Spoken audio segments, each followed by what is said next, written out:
అయ్యా వా ఎంత బాగుంది వెదర్ అండ్ వాతావరణము కానీ ఏరియా మొత్తం ఎంత బాగుంది, చాలా బ్యూటిఫుల్గా ఉంది. ఇక్కడ నేను మా ఫ్రెండ్స్, మా స్ట్రీట్ ఫ్రెండ్స్ అండ్ మా అపార్ట్మెంట్స్ ఫ్రెండ్స్ అందరం కలిసి చెన్నైకి హౌస్ వార్మింగ్ సెరమనీకి వచ్చి ఉన్నాము. గృహప్రవేశానికి గిఫ్ట్ పే వచ్చేసాము. లంచ్ చేసుకొని అందరూ రిటర్నింగ్ టైంలో మహాబలిపురంకి వచ్చి ఉన్నాను. అటు చూడండి, కొంచెం ఎండ ఉండడం వల్ల డిఫికల్ట్గా ఉంది తీయడము. చూడండి, అమ్మాయిలంతా చూడండి, ladies girls enjoying. Okay, freedom. చూడండి, పేరెంట్స్ని తీసుకొని అందరము మహాబలిపురంకి వచ్చి ఉన్నాము. ఇక్కడ మహాబలిపురం యొక్క ప్రత్యేకత ఏమంటే, ఇక్కడ ఒక టెంపుల్ ఉంది.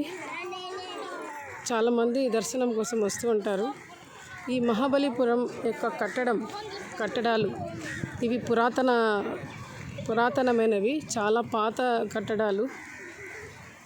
పల్లవాస్ అనే రాజుల కాలంలో కట్టబడిన కట్టడాలు ఇవన్నీ కూడా. ఇప్పటికీ ఇవి శిథిలం కాకుండా, చెక్కు చెదరకుండా ఉన్నాయి. ఎంత బాగుంది చూడండి వాతావరణం, ఏరియా, క్రౌడ్ చూడండి, మనుషులు చూడండి. సో నేను ఇప్పుడు మీకు మహాబలిపురం చూడని వాళ్ళకి, తెలియని వాళ్ళకి నా వీడియో ద్వారా చూపిస్తాను. అండ్ అందరూ వెళ్ళి రిటర్న్. ఏముందమ్మా అక్కడ? టెంపుల్. ఏం టెంపుల్? షోర్ టెంపుల్.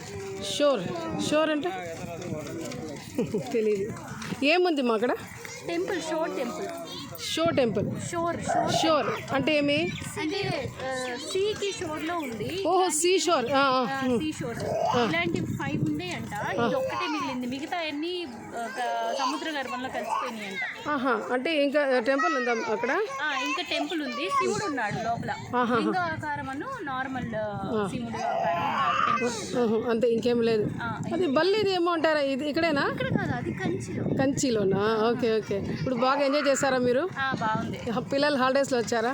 పిల్లలు హాలిడేస్. చెప్పండి అందరికీ, లేడీస్ కూడా చెప్పండి, ఒక ఇన్ఫర్మేషన్ ఇవ్వండి. అందరూ రండి, చూడండి, ఎంజాయ్ చేయండి. పిల్లలకి ఏంటంటే మన హెరిటేజ్ గురించి, వాటి గురించి అంతగా తెలిసి ఉండకపోవచ్చు, ఓన్లీ బుక్స్ లో చూస్తారు. ఇక్కడికి వస్తే ఏంటంటే ఇది లైవ్ గా చూసి ఇలా ఉండేది, ఒక కొండ మీద ఇలా శిల్పాలు చెక్కే వాళ్ళు, ఇదివరకు హిస్టరీ అంతా వాళ్ళకి లైవ్ గా చూపించే ఛాన్స్ వస్తుంది. Okay. So this is very మంచి టెంపుల్. ఒకసారి హిస్టారికల్ మాన్యుమెంట్ చూడడానికి మహాబలిపురం రమ్మంటారు అందరికి. మహాబలిపురం అనేది best visiting place. Thank you so much, very nice.